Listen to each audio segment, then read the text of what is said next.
Emma Wilson pushed through the swinging kitchen doors with practiced ease, balancing 3 plates on her left arm while holding a 4th in her right hand. The dinner rush at Harbor View Restaurant had finally started to slow down, but Christmas Eve always brought its own special chaos. Couples celebrating, families gathering, and the occasional lonely soul seeking comfort in good food and warm lighting. She delivered the plates to table 7 with a smile that reached her tired eyes. After 6 years of waiting tables, Emma had perfected the art of appearing energetic even when her feet ached and her back screamed for rest. The tips were always better when you smiled, and tonight she needed every dollar she could earn. As she turned to head back to the kitchen, Emma noticed him.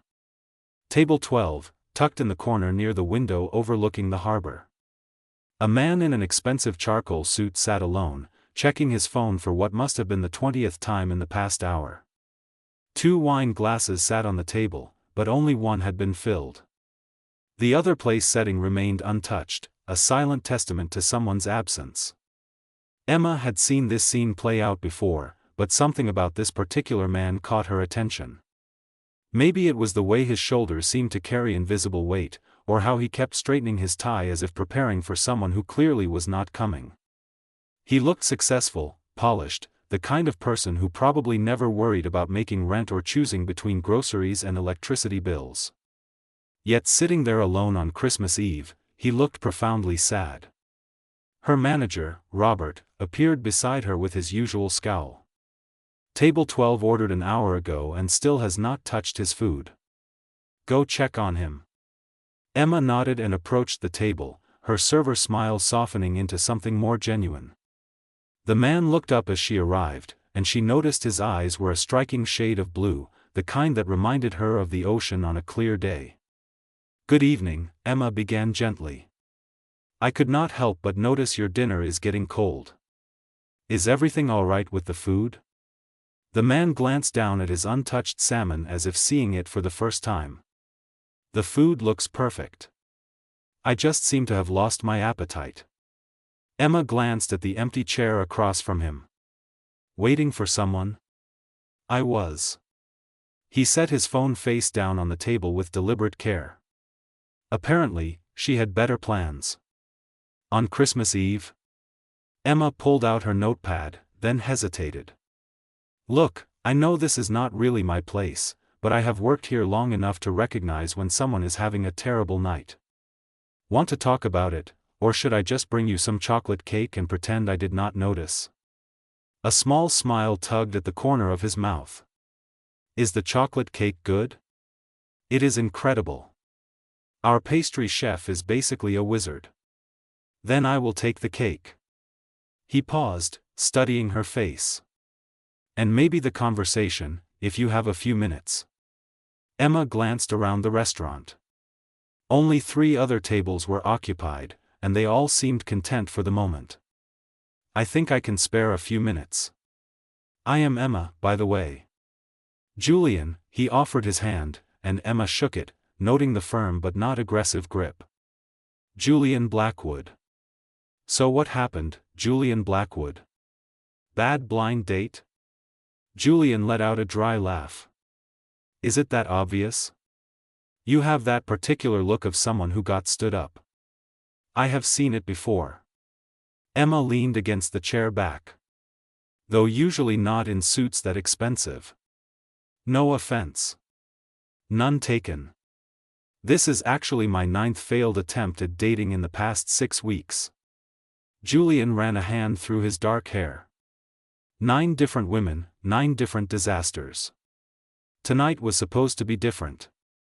My business partner set me up with someone she swore was perfect for me. Let me guess, she stopped answering her phone around dinner time. 2 hours before, actually. I kept hoping maybe there was traffic, or her phone died, or literally any explanation other than the obvious one. Julian shook his head. I should have just stayed home. Emma felt a pang of sympathy. For what it is worth, anyone who stands someone up on Christmas Eve without even a text message is not worth your time anyway. You dodged a bullet. That is what everyone keeps telling me. After 9 bullets, I am starting to think maybe I am the problem. Or maybe you are just looking in the wrong places. Emma surprised herself with her boldness. Not everyone appreciates a good thing when they see it. Julian met her eyes, and something unspoken passed between them. You do not even know me. How do you know I am a good thing? Call it intuition. Plus, you have been sitting here for over an hour, and you have not been rude to me once. You would be amazed how low that bar is in the restaurant industry. Emma straightened up. Let me get you that cake. And maybe some coffee. You look like you could use both. As Emma walked back to the kitchen, she felt Julian's eyes following her. There was something about him that intrigued her beyond the obvious wealth and good looks.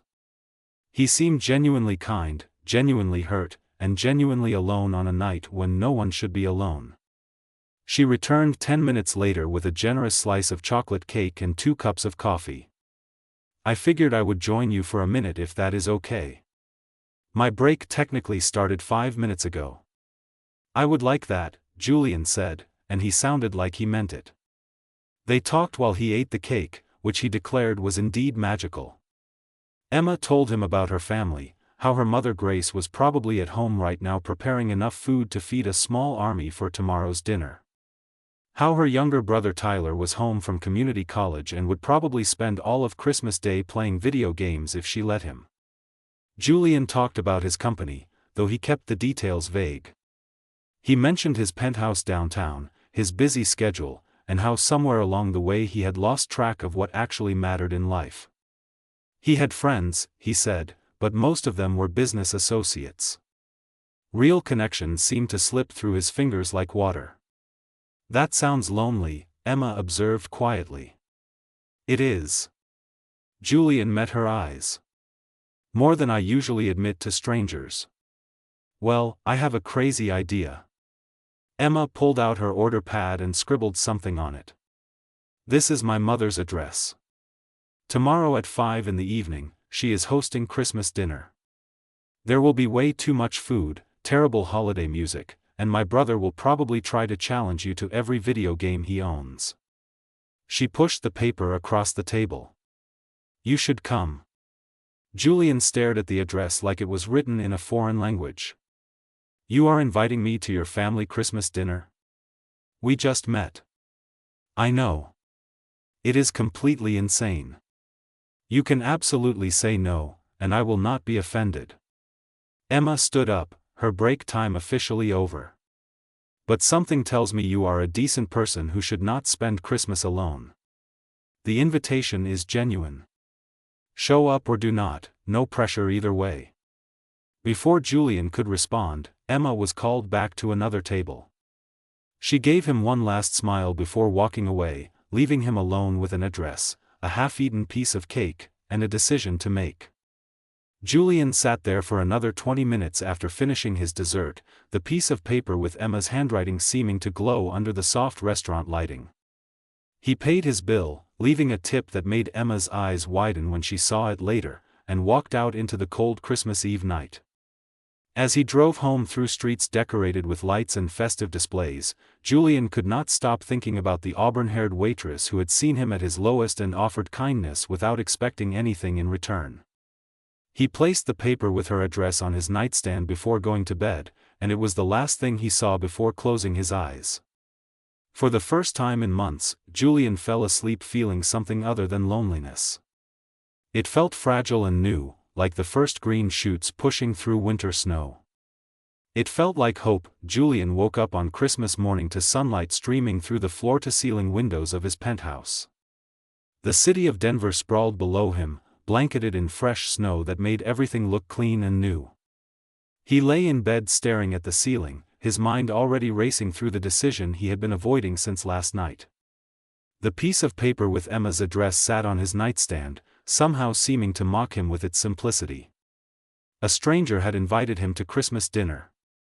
A waitress he had known for less than an hour had seen something in him worth saving from loneliness. The logical part of his brain listed every reason this was a terrible idea. The emotional part whispered that maybe, just maybe, this was exactly what he needed. By 10 in the morning, Julian had changed clothes 4 times. The designer suits felt too formal, like he was attending a board meeting instead of a family dinner. Jeans and a t-shirt seemed too casual, almost disrespectful. He finally settled on dark jeans, a cream-colored sweater, and a leather jacket that had cost more than most people's monthly salary but somehow looked understated. He stopped at an upscale market and spent 20 minutes debating wine selections before choosing a bottle that the sommelier assured him would pair well with turkey. Then he added a box of imported chocolates, a bouquet of winter flowers, and on impulse, a wooden board game he remembered seeing in the store window. It looked handmade, the kind of thing a family might actually enjoy together. The address led him to a neighborhood that was worlds away from his usual surroundings. Modest homes lined the street, each one competing with its neighbors for the most creative Christmas decorations. Number 237 had white lights strung along the gutters, a wreath made of pine cones on the door, and an inflatable snowman in the yard that was currently deflating slightly to one side. Julian parked his Mercedes and immediately second-guessed the choice.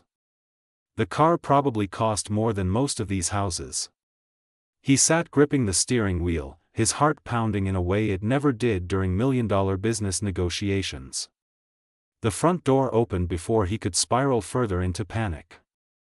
Emma stood there in jeans and a red sweater with a reindeer pattern, waving at him with both arms like she was guiding in an airplane. "I saw you sitting out there having a crisis," she called out, her voice carrying through the cold air. "Come inside before you freeze to death in your expensive car." Julian grabbed his gifts and walked up the path, his breath forming small clouds in the winter air. Emma met him at the door with a smile that made the entire awkward drive worth it.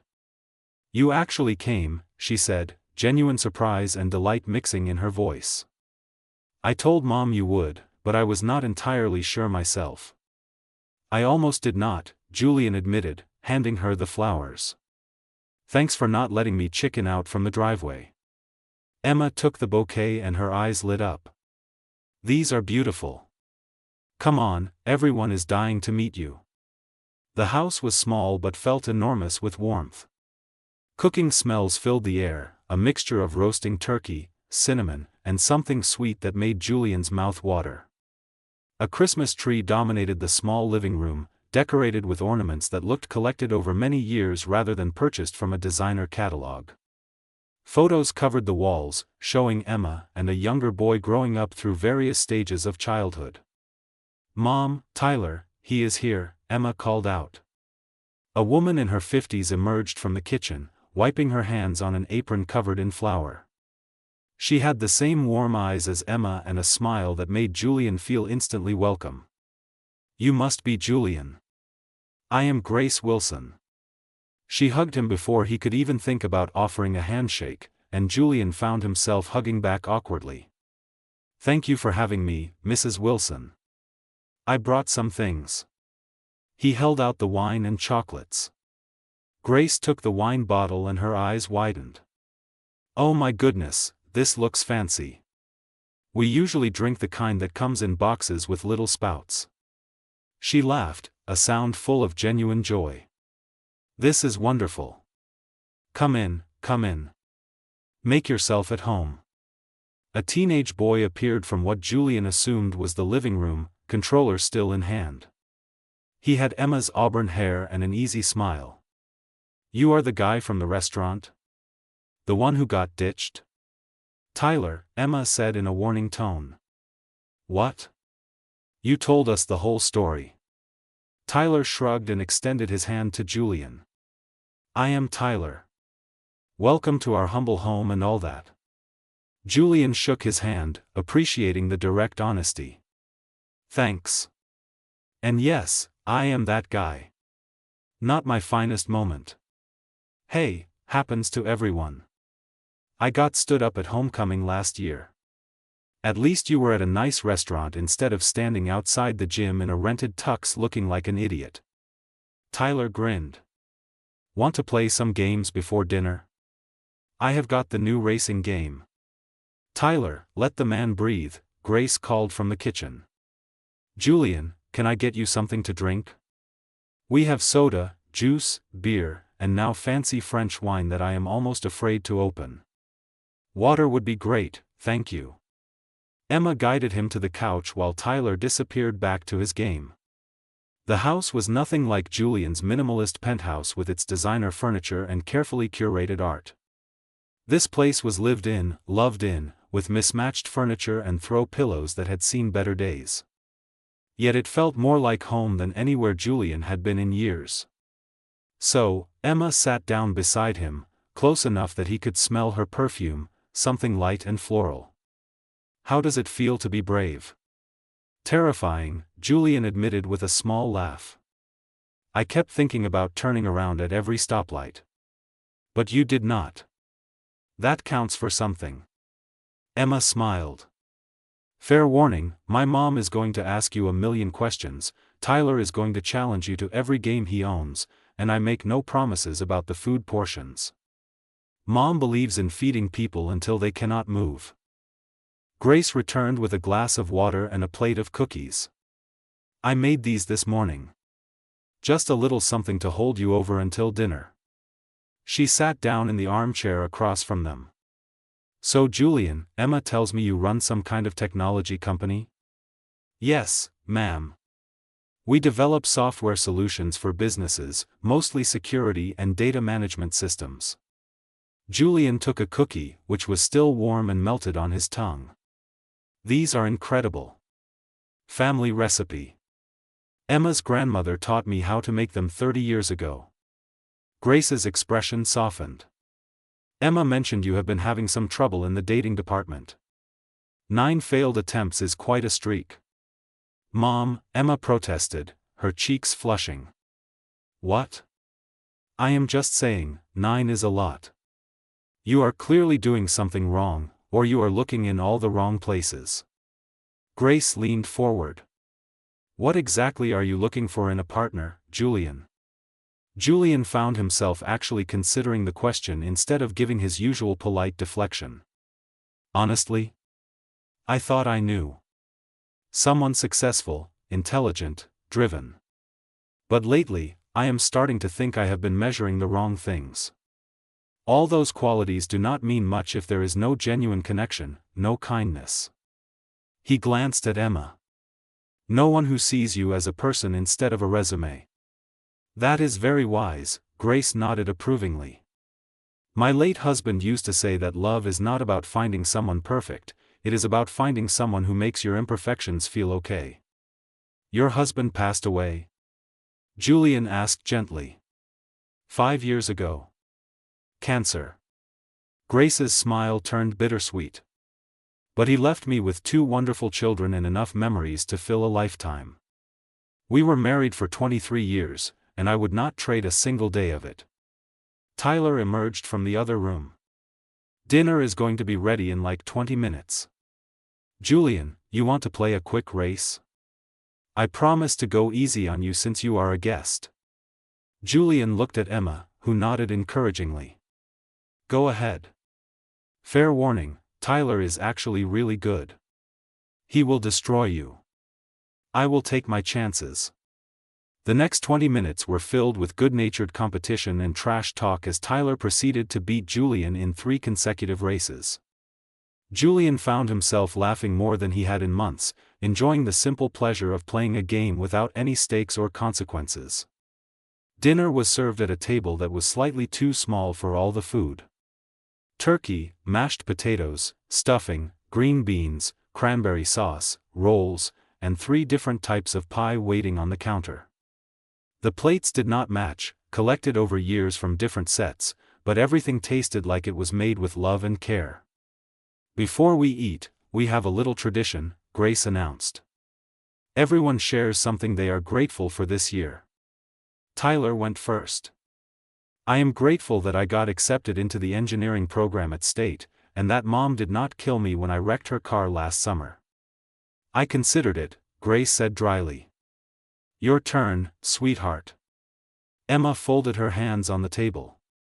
I am grateful for second chances, for unexpected friendships, and for people who remind me that kindness still matters in the world. She looked directly at Julian when she said it. Grace dabbed at her eyes with her napkin. I am grateful for my beautiful children, for another year of health and happiness, and for unexpected guests who remind us that Christmas is about opening our hearts to others. She turned to Julian. Your turn, dear. Julian felt his throat tighten with emotion. I am grateful that a waitress refused to let me eat alone on Christmas Eve, and for being welcomed into a home that feels more like family than any place I have been in a very long time. This has been one of the best days I have had in years. Now you are going to make me cry, Tyler said, though his voice was thick. Can we eat before this gets any more emotional? Dinner was filled with stories and laughter. Grace told embarrassing tales about both children, including the time Emma tried to give Tyler a haircut and ended up shaving a bald stripe down the middle of his head. Tyler shared stories about his classes and his dreams of designing sustainable buildings. Emma talked about the regulars at the restaurant, the characters who came through every week with their own stories and struggles. Julian found himself opening up in ways he never did at business dinners or networking events. He talked about growing up with parents who measured success only in dollars and achievements. How he had built his company from nothing, working 18-hour days for years until he woke up one morning and realized he had everything he thought he wanted but felt completely empty. How success had become a cage of his own making.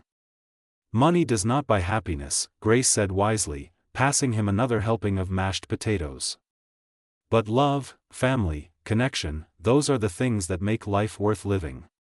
You can have all the money in the world and still feel poor in the ways that matter. After dinner came games. Board games that got surprisingly competitive, with Tyler accusing Emma of cheating at cards and Emma retaliating by bringing up the Monopoly incident of 2019 that apparently ended with a thrown game piece and a week of not speaking to each other. They played the wooden board game Julian had brought, which turned out to be a strategy game that had everyone leaning over the table in concentration. Julian could not remember the last time he had simply enjoyed a moment without thinking about work or obligations or what came next. Every time he glanced at Emma, she was already looking at him, and each shared smile felt like a secret passing between them. As the evening wound down and Tyler retreated to his room to play more games, Julian helped Emma clear the dishes while Grace packaged up an enormous amount of leftovers. Thank you for inviting me, Julian said quietly, his hands in soapy dishwater beside Emma as she rinsed. This has been the best Christmas I have had in longer than I can remember. Emma bumped his shoulder with hers. Thank you for being brave enough to come. For trusting a stranger's crazy invitation. You are not a stranger anymore. No, Emma agreed, meeting his eyes. I guess I am not. Grace appeared with enough food containers to feed Julian for a week. You are taking these home. I will not hear any arguments. A man who lives alone needs home-cooked meals. Julian accepted the containers gratefully. As he prepared to leave, Grace hugged him again, this time longer and tighter.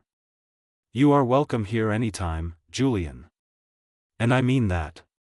This door is always open to you. Tyler fist bumped him on the way out. Next time bring your own controller. Mine has the advantage since I have used it more. Emma walked Julian to his car, the cold night air making their breath visible. Christmas lights twinkled up and down the street, and somewhere someone was playing holiday music. So, Emma said, wrapping her arms around herself against the cold. Same time next year? Julian laughed. How about we start with next week? Maybe dinner, just the two of us. Like a date? Exactly like a date. If you are interested. Emma stepped closer. I am very interested. Julian wrote his number on a piece of paper from his pocket and handed it to her. Text me. We will figure out the details. I will. Emma held the paper like it was precious. Drive safe, Julian Blackwood. As Julian drove away, he looked in his rearview mirror to see Emma still standing in the driveway, waving. For the first time in years, he felt like he was driving towards something instead of away from it. The week after Christmas passed in a blur of text messages and phone calls that stretched late into the night. Julian found himself distracted during meetings, checking his phone for messages from Emma with a frequency that would have embarrassed his younger, more focused self. They texted about everything and nothing. She sent him photos of disastrous orders at the restaurant, funny customer interactions, and pictures of Tyler's latest gaming victories. He shared details about his work, though he tried to keep it light, not wanting to bore her with technical jargon and business strategies. Their first official date was planned for Friday evening at an Italian restaurant downtown, somewhere nice but not overwhelming. Julian had reservations at 7, and he spent an embarrassing amount of time choosing what to wear. He settled on dark jeans and a button-down shirt, wanting to look nice without seeming like he was trying too hard. He arrived at the restaurant 15 minutes early and waited outside, the January cold biting through his jacket. When Emma appeared walking down the street, Julian felt his breath catch. She wore a deep green dress that brought out the color of her eyes, her auburn hair cascading over her shoulders.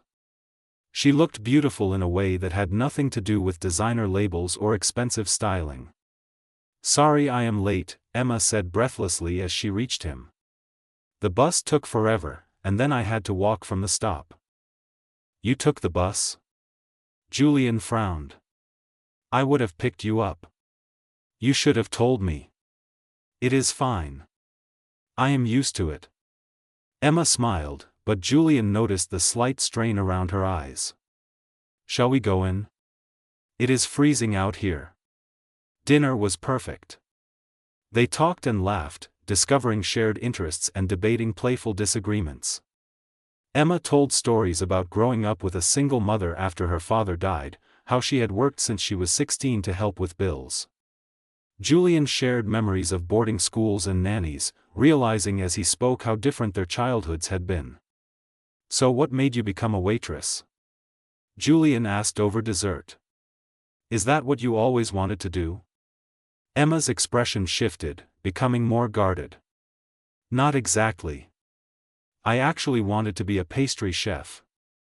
I love baking, creating things that make people happy. But culinary school costs money, and Tyler's education comes first. He is going to be the first person in our family to get a real degree." "What about what you want?" "What I want does not matter as much right now. Family comes first." Emma said it matter-of-factly, without self-pity, but Julian heard the resignation underneath. Over the next 2 weeks, they fell into a pattern. Julian would pick Emma up after her shifts at the restaurant, and they would drive around the city talking, sometimes stopping for late-night coffee or walks through empty parks. Emma showed him parts of Denver he had never bothered to explore, neighborhoods where real people lived real lives. Julian showed her the business world from the inside, taking her to the top of his office building where you could see the entire city spread out like a map of possibilities. It was during one of these late-night conversations that Emma's phone rang.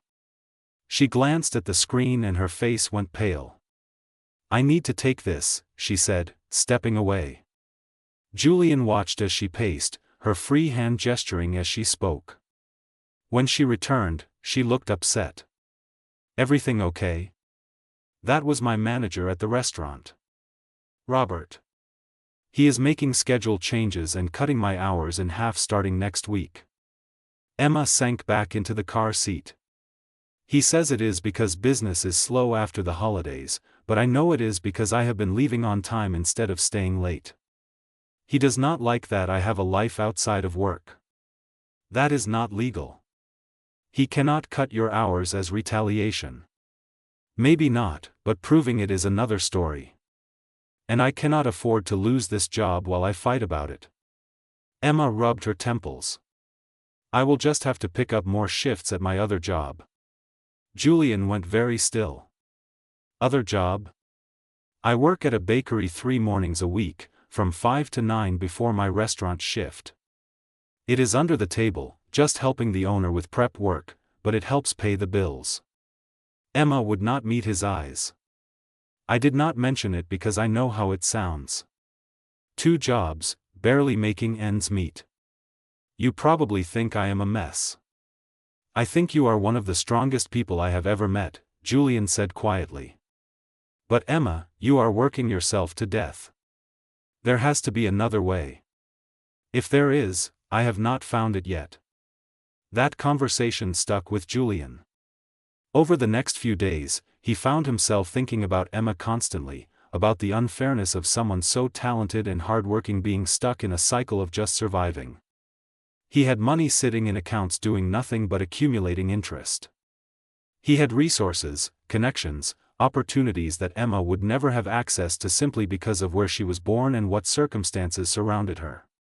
The following Friday, Julian arrived at the restaurant to pick up Emma after her shift. He planned to suggest dinner, maybe that new place she had mentioned wanting to try. But when he walked in, he heard raised voices coming from the back. "I do not care if you have plans," a man's voice said loudly.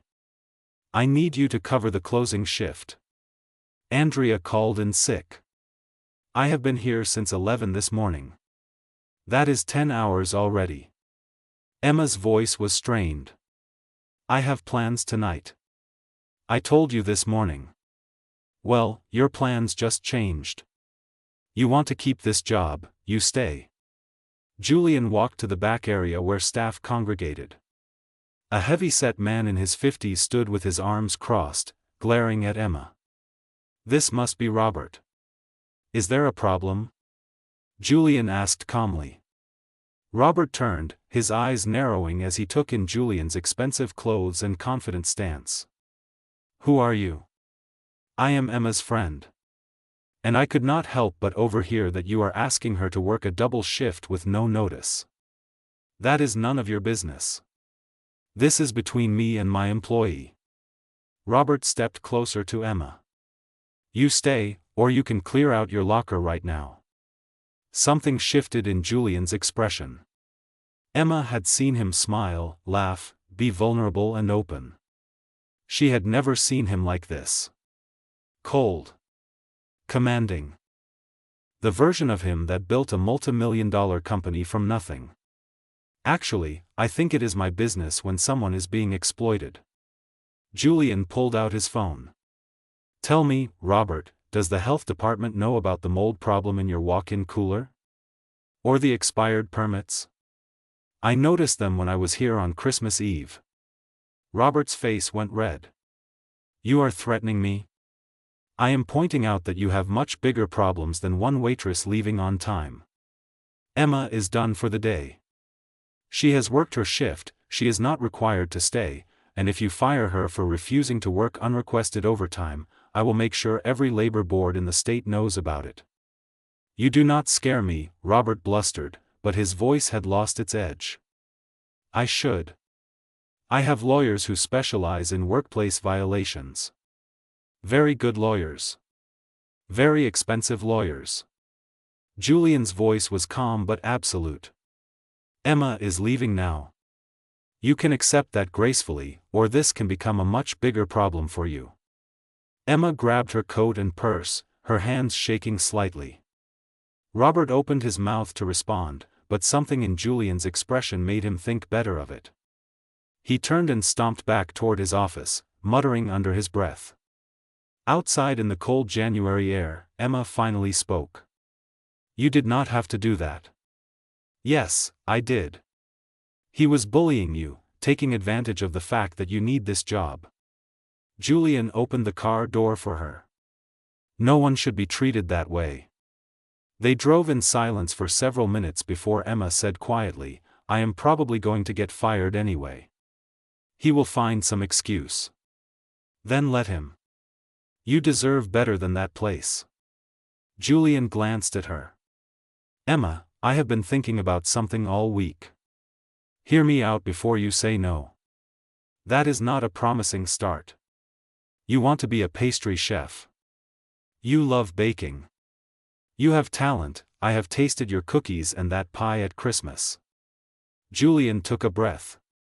"What if I helped you open your own place? A small bakery, something manageable. I would invest in it as a business partner." Emma stared at him. "Julian, no. I cannot let you do that." "Why not? I invest in businesses all the time. This would be no different." It is completely different. We have known each other for 3 weeks. You cannot just give me money to open a bakery. Emma shook her head. What if it fails? What if I cannot pay you back? Then it fails. Business investments are risks. I am willing to take this one. Julian pulled the car over to the side of the road so he could look at her directly. This is not charity, Emma. This is me believing in someone talented who deserves a real chance. You have been working yourself to exhaustion for years, putting everyone else first. Let someone put you first for once. Tears filled Emma's eyes. I do not know what to say. Say you will think about it. That is all I ask. Just think about it. Emma wiped her eyes. Why are you doing this? Really? Julian was quiet for a long moment. Because 3 weeks ago, I was sitting alone in a restaurant on Christmas Eve, convinced that my life was exactly what it was supposed to be. Successful, comfortable, empty. Then you came over with that terrible reindeer pin and offered me kindness when you had no reason to. You invited me into your home, into your family, and showed me what actually matters. You reminded me that life is supposed to be more than just accumulating wealth and achievements. He reached out and took her hand. I am doing this because you make me want to be better. Because helping you chase your dreams makes me happier than any business deal ever has. And maybe, if I am being completely honest, because I am falling in love with you and I want to see you shine. Emma's tears fell freely now. You cannot just say things like that. Why not? It is true. She laughed through her tears. I am falling in love with you too. Which is terrifying because we are from completely different worlds and this probably will not work and I am going to get my heart broken. Or, Julian said softly, we could take a chance and see what happens. No guarantees, no perfect plan. Just two people who found each other in the strangest way possible and decided to be brave together. Emma was quiet for a long time, staring out at the city lights. If we do this, we do it right. Real business plan, real contracts, everything official. I will not take your money without earning it. I would not want it any other way. And we take things slow. Figure out this relationship part without mixing it up with business too fast. Agreed. Emma turned to look at him, her eyes still wet but smiling. Okay. Let's do it. Let's open a bakery. I must be completely insane, but let's do it. Julian grinned. For what it is worth, I think you are making an excellent business decision. We will see about that. Emma squeezed his hand. Take me home. I need to tell my mom I just quit my job and agreed to go into business with a man I met 3 weeks ago. She is either going to be thrilled or worried that I have lost my mind. My money is on thrilled. As they drove through the city, Emma found herself thinking about how strange life could be. 3 weeks ago, she had been working a double shift on Christmas Eve, tired and worried about bills. Now she was sitting beside a man who believed in her dreams, who saw potential in her that she had almost stopped seeing in herself. It would not be easy. Building a business never was. Their relationship was new and fragile, with 1,000 ways it could break. Julian's world and hers were so different that sometimes it felt like they were speaking different languages. But maybe that was okay. Maybe the best things in life came from taking chances, from being brave enough to accept unexpected gifts when they appeared. Maybe love and dreams and new beginnings were supposed to be terrifying and exhilarating all at once. When Julian walked Emma to her door, she turned and kissed him. It was their first kiss, soft and sweet and full of promise. When they pulled apart, both of them were smiling. Thank you, Emma whispered. For seeing me. For believing in me. Thank you for inviting a sad stranger to Christmas dinner and changing my entire life. Julian kissed her forehead. I will call you tomorrow. We will start making plans. As Emma watched him drive away, she thought about the piece of paper she had written her address on Christmas Eve, how a simple act of kindness had led to this moment. She had offered Julian a place at her table, and in return, he had offered her a future she had almost given up on. Inside, Grace and Tyler were waiting in the living room, clearly having watched the goodbye through the window. "So," Grace said with a knowing smile. "How was your evening?" Emma sank onto the couch, her mind still spinning. "I think I just quit my job and agreed to open a bakery with the man I am falling in love with. Also, we kissed. It was perfect." Tyler pumped his fist. "Finally. I won the bet. Mom said it would take another week." "You two bet on my love life?" "Of course we did," Grace said, hugging her daughter. "Now tell me everything. Start from the beginning and do not leave anything out."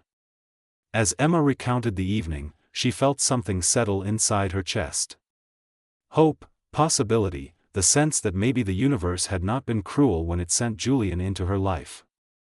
Maybe it had been offering her exactly what she needed at exactly the right moment.